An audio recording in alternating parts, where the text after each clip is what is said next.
Hey guys, we're right at first frost. So today's video is going to be titled, I think, Flowers, Tea, and Cuttings. So I'm going to focus on those three things today, right before everything changes. We're going to go gather all of those items. We're going to get some tea items. We're going to get maybe a bouquet of flowers and some cuttings to overwinter in my house. We're going to start right here on my back deck with the Mexican petunias. We're going to take cuttings. This plant that I'm featuring right here in this container, I'm doing an experiment on. I'm going to cut it down at the soil level, and then I'm going to insulate it really well and push it up under that bay window to see if it will actually overwinter. But with all of those cuttings, we're going to use those for our plants for next year, just in case, as you can see there, that experiment does not take. Now, a couple weeks ago, 10 days ago, and you can see here are our Mexican petunia cuttings in this vase. I had to go ahead and harvest my moringa, and this is what I'm showing you here because it did not like the cold at all. Not just freezing temperatures, but when it started to drop down into like 50s, it didn't like it at all. Now we're going to move up to my side yard area where down here on the ground there's holy basil, there's Mexican tarragon, and there's also my lemongrass over here to the left. I'm just kind of showing you this scraggly tomato plant and pepper.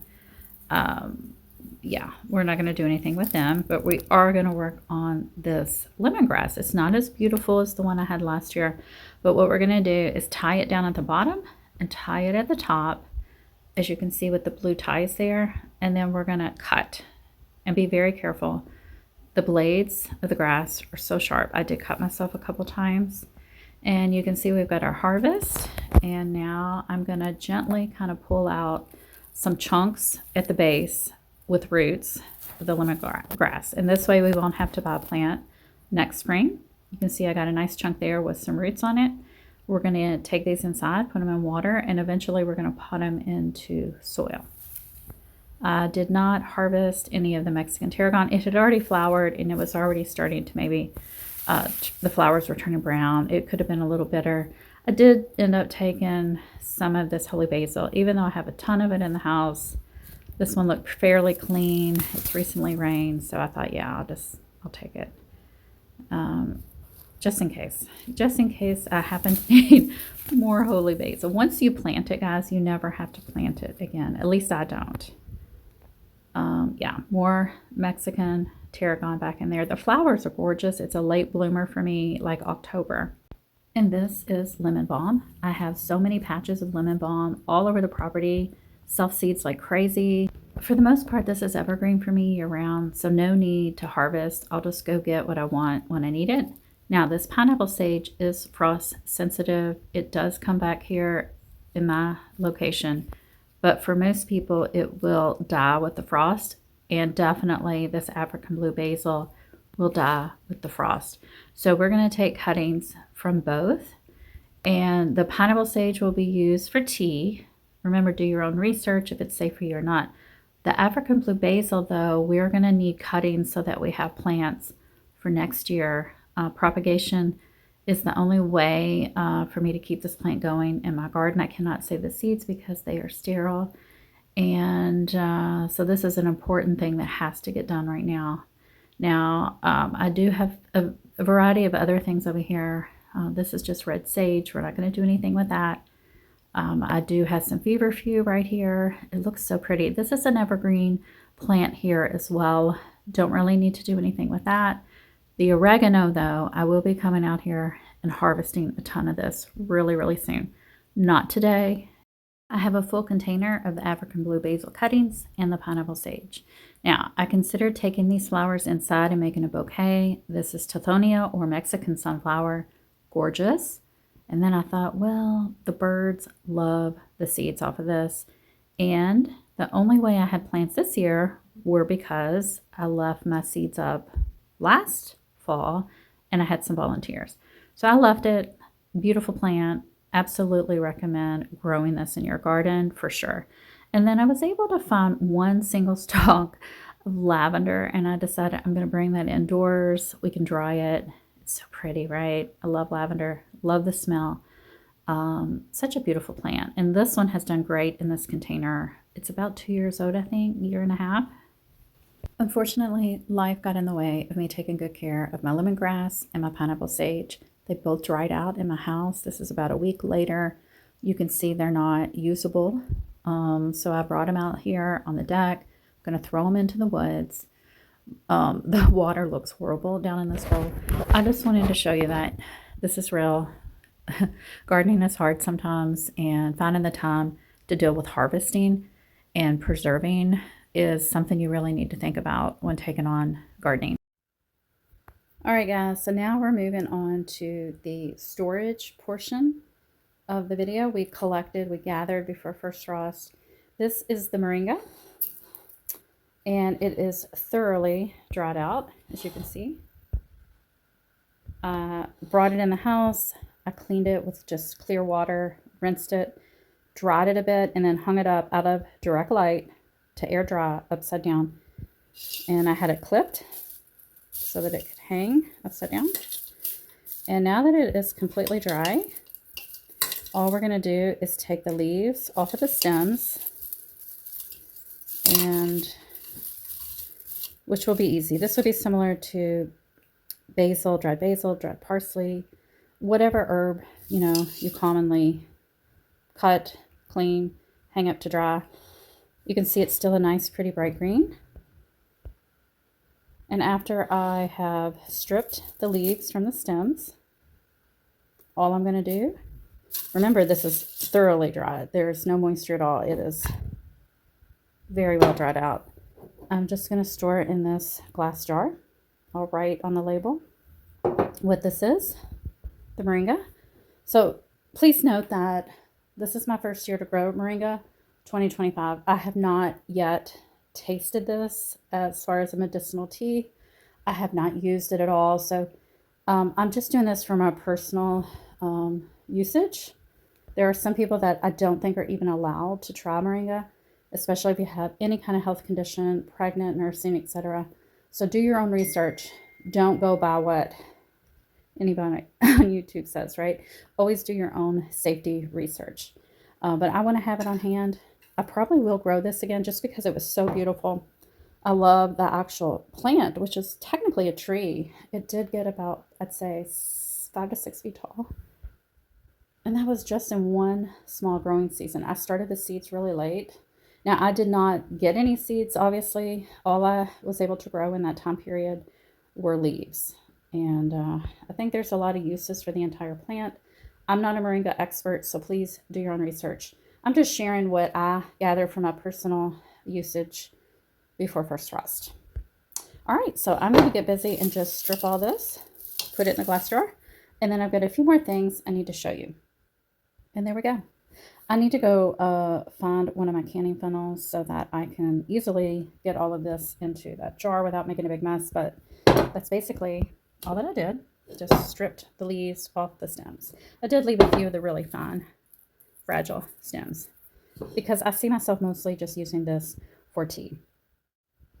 Now we are moving on to my African blue basil that we took cuttings from, and also my Mexican petunia, which is this cutting here. You can see the water does not look very clear. You need to be changing out your water, recommended probably every 2 to 3 days, at the least once a week. I've had a really rough couple weeks, guys. Thinking about making another vlog to update you guys on some things because I haven't done that in almost a year, and it's just been a rough couple weeks.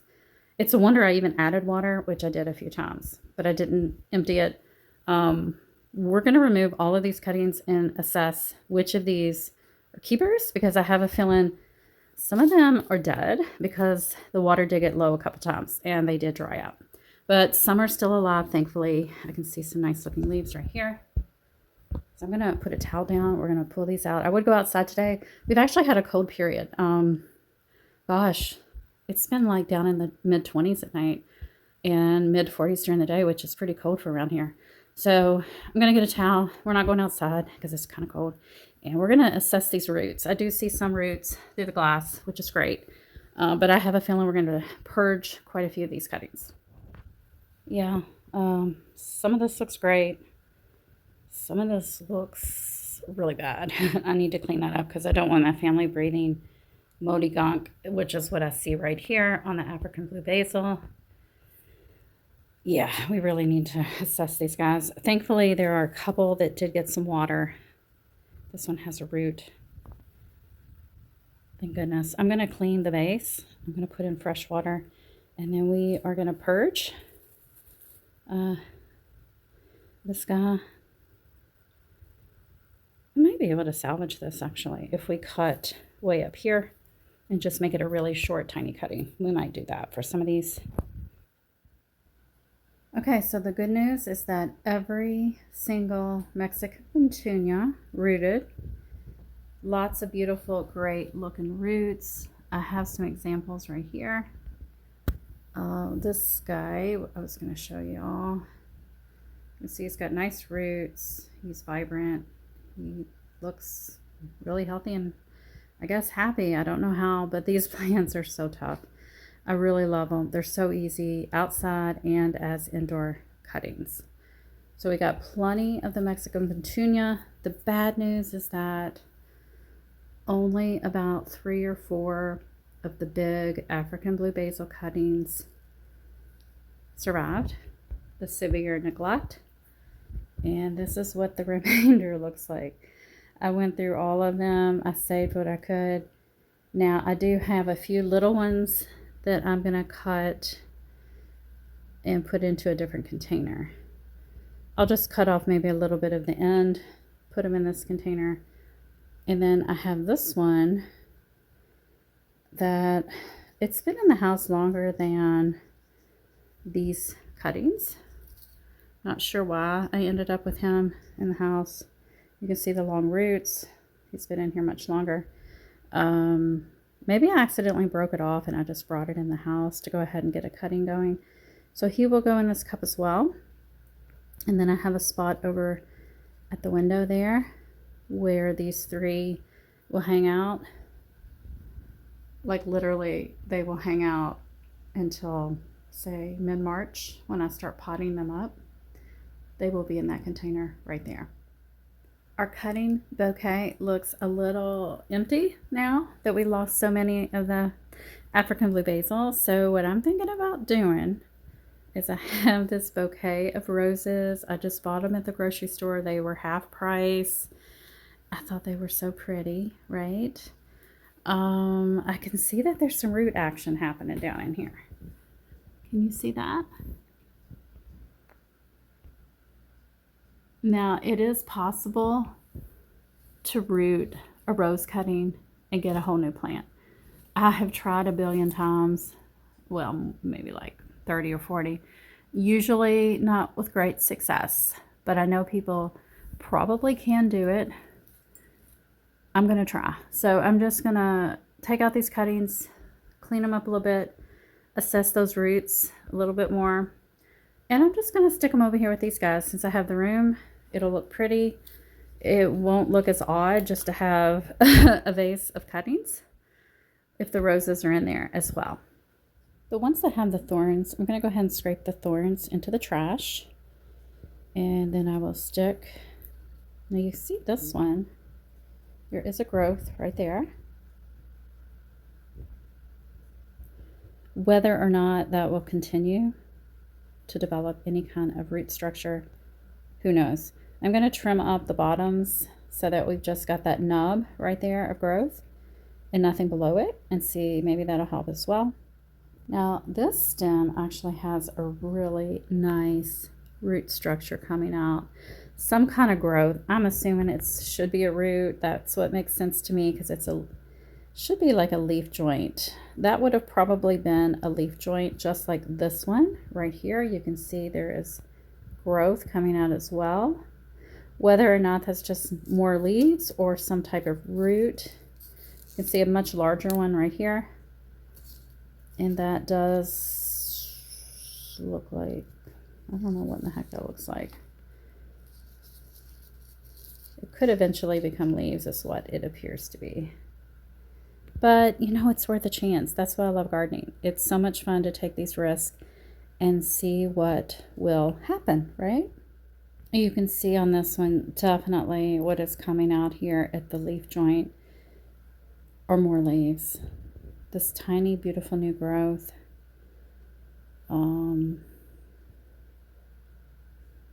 So we will just see what happens with these guys. But definitely it wants to kind of produce some kind of a growth.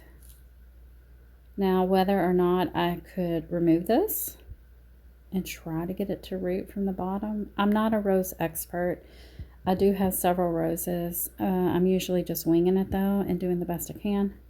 But wouldn't it be nice to get some free rose plants for free? Literally for free. Kinda. I mean, I did buy the first bouquet, but I didn't buy them with the intent of getting plants. There we go. Our new bouquet of cuttings. It looks kind of cute like that, actually. I like it. That might be a nice filler for roses, just to put some Mexican petunia cuttings in there. Now, I do have a lot of holes on some of the leaves. I think that this came from maybe some cabbage loopers that ran out of food and they started looking, or something that was really aggressively eating at these leaves. But I didn't see any signs of any hitchhiking worms on these cuttings, so I think we're good. We're just going to have leaves that are decorative with holes in them. For now, I have been pinching off quite a few, though, as I go. All right, we got something else to look at. So I brought in one single lavender stalk that had flowered, and it basically has just dried out all on its own. So I'm just going to stick it with a few other dried flowers I have. It still smells really, really nice. But yeah, it's just completely dried out at this point. It's still cute though, still useful. And so a few more miscellaneous things. So you know what happened with my lemongrass and my pineapple sage. Pineapple sage, I treat it just like I did the moringa. Bring it in, rinse it, pat dry it, hang it upside down out of direct light. And then once it's completely dry, I just store it in some kind of container for tea. So we did lose all of that pineapple sage, unfortunately. Now mine should come back from roots next late spring.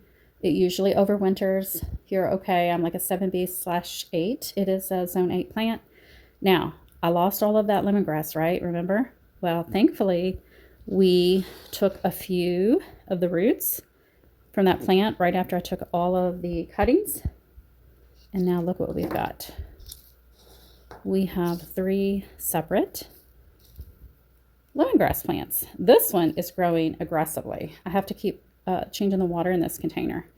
I may actually go ahead and put it into a flower pot in the house as an indoor house plant. Now we could go ahead and harvest some of these leaves at some point. This has grown so much in such a short time. But definitely we're going to have this as a plant again for next year. That'll save me about $4 or $5 instead of having to buy a lemongrass in the spring. I'll just have this guy here, and I'll have a couple extras to put somewhere else. Beautiful plant. It gets huge here by the end of summer, fall. I mean, usually I don't harvest until right before first frost, and it is a massively beautiful plant. So I'm so happy. I've got my cuttings there. And if we wanted to make some tea, we could, once these leaves are a certain height. It smells good. I know you can't smell it, but it does. So before first frost, these are just some miscellaneous items. I did take some cuttings off of my basil. I will not be growing the Everleaf basil anymore. This is the basic sweet basil, Everleaf sweet basil. I did also grow the lemon, and they both struggled from the very, very beginning as seedlings. Now, the sweet basil did eventually take off. I was able to salvage several plants. They did get planted in my garden. They were with my peppers. They did fairly okay, not as good as basils in the past. And so right before first frost, I was out there pruning and cutting some basil to bring in. And I thought, I'm going to go ahead and just root a few plants to keep us an indoor house plant. Guess what? They never developed roots, which for basil, that is something that always happens so quickly. And throughout the summer, I would also take some cuttings from my basil, the Everleaf, stick it in the ground. They did not take, like years prior, just normal basil. So I don't know if there's something up with the Everleaf line. If you've grown that, let me know, comment below. I just thought that was kind of weird, right? I may put these into some soil in an indoor houseplant pot and see if it develops some roots and grows. But for now, we could just pinch these leaves and cook with them and try different basil next year. A few other things I collected right before first frost. One was this coleus cutting. And I don't know, I just kind of liked it. All of my coleus this year are volunteers. So this is very unique because it's just a mix of all the different coleuses from last year. So he's got some roots. I can pot him up, make him a houseplant. It is toxic to pets, so have to keep that in mind as far as where I put it. It was kind of like a last minute thing. I'm like, do I want to take this in the house or not? Because I always have to take care of things that I bring in, and that's something you got to keep in mind. At least I do. Now this guy, I think he was indoor houseplant at one point. I think he needs to become that again. Somehow he ended up outside for the summer. This, I think I'll go ahead and toss. This was supposed to be the Mexican tarragon cutting that I just kind of pulled up out of the ground. It looks pretty brown, so I'm going to say it probably is dead. Another little coleus that's been laying down in the water. He doesn't look too happy, but I bet he would come back to life if I pot him up. And the only other things I had were some petunia cuttings when I trimmed up my petunias to bring them in the house. And I know from past experience, they do not root well in water. The only benefit of doing this, I got to see this flower. And it was pretty in my kitchen window, but now it can go. These are the black petunia cuttings. And there is one that actually is growing roots. So we might keep him as a tiny little indoor houseplant. But that's it. I did bring this into as an experiment. I accidentally broke this off of my camellia, and I just wanted to see if the flower would open in the house, just sitting in a cup of water. So far, nothing has happened. Now, this guy was a closed flower when I brought it in, and it did open. So you never know. I just like to have all this information, right? All right, guys. Well, I hope you found this video interesting. At least it was a long video. A lot's been going on. It's been hard to get things done like normal. Just been kind of winging it. So I will talk to you soon. Hope you're having a wonderful, wonderful garden week. Bye, guys.